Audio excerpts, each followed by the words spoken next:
नमस्कार मेरे प्रिय साथियों और आदरणीय अध्यापिकाओं। कैसे हैं आप सब। मैं आशा करती हूँ कि आप सब अच्छे ही होंगे। आज मैं आपके लिए एक कहानी लेकर आई हूँ जिसका विषय है शिक्षा का महत्व। बहुत समय पहले की बात है। एक राजा अपने सिपाहियों के साथ शिकार खेलने जा रहा था। अचानक तेज हवा चलने लगी और मूसलाधार बारिश शुरू हो गई। बारिश होने के कारण राजा अपने महल जाने के रास्ते से भटक गया और अकेले में सिपाहियों से बिछड़ गया। बहुत देर जंगल में भटकने के बाद उसे भूख और प्यास सताने लगी। उसने देखा कि कुछ दूरी पर ही 3 बच्चे खेल रहे थे। वे तीनों बहुत ही अच्छे मित्र प्रतीत हो रहे थे। राजा उन तीनों बच्चों के पास गया और उनसे मदद मांगी।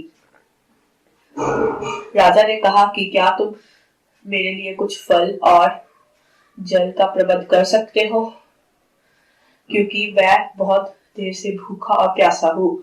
बच्चे बहुत ही अच्छे थे और उन्होंने राजा के लिए भोजन और जल का प्रबंध कर दिया। राजा ने पेट भर कर भोजन किया और बच्चों का धन्यवाद किया।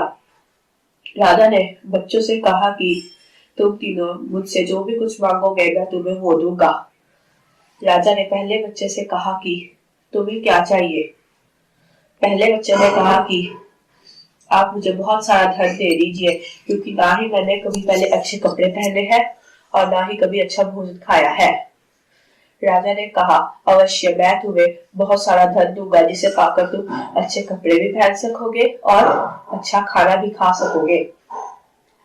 राजा ने दूसरे बच्चे से पूछा, तुम्हें क्या चाहिए। दूसरे बच्चे ने कहा कि आप मुझे एक आलीशान बंगला और एक सुंदर सी घोड़ा गाड़ी दे दीजिए। राजा ने कहा कि जरूर, मैं तुम्हें एक आलीशान बंगला और सुंदर सी घोड़ा गाड़ी दूंगा। फिर आई तीसरे बच्चे की बारी। राजा ने तीसरे बच्चे से पूछा कि तुम्हें क्या चाहिए। तीसरे बच्चे ने कहा कि ना ही मुझे बैलगाड़ी चाहिए, ना ही बंगला और ना ही धन। आप मुझे सिर्फ यह आशीर्वाद दीजिए कि मैं पढ़ लिख कर एक बड़ा आदमी बन सकूं और किसी दिन इस देश की सेवा कर सकूं। बहुत साल बीत गए। जिस तीसरे बच्चे ने राजा से पढ़ने लिखने का वचन मांगा था, वह एक दिन बहुत बड़ा विद्वान बन गया और एक दिन राजा ने उसे अपना सलाहकार और मंत्री नियुक्त कर लिया। वह बच्चा बहुत प्रसन्न था। फिर राजा ने वह बच्चा अपनी बुद्धिमानी के कारण राजा से बहुत इनाम ले भी चुका था।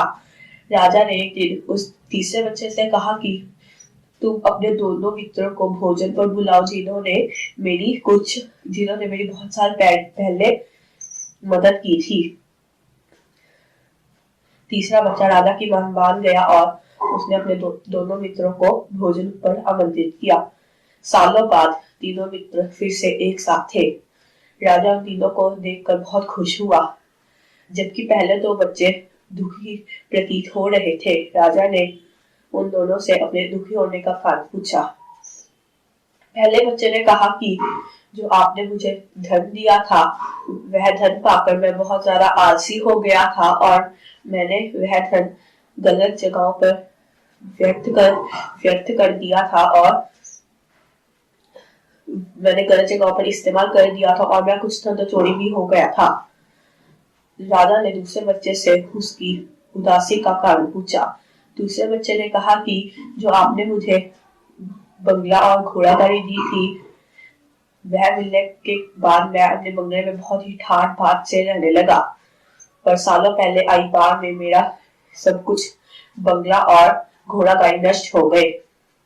राजा समझ गया कि वह दोनों बच्चे लालची थे और जबकि तीसरे बच्चे ने अपनी बुद्धिमानी से पढ़ाई लिखाई का प्रबंध करके अच्छी पढ़ाई लिखाई की और इस महल का मंत्री और सलाहकार बन गया। सो दोस्तों, इस कहानी से हमें यह शिक्षा मिलती है कि धन संपदा कभी भी मनुष्य के पास सदैव के लिए नहीं रहते, पर शिक्षा रूपी ज्ञान सदैव मनुष्य के पास रहता है और इसे कोई चोरी भी नहीं कर सकता। धन्यवाद।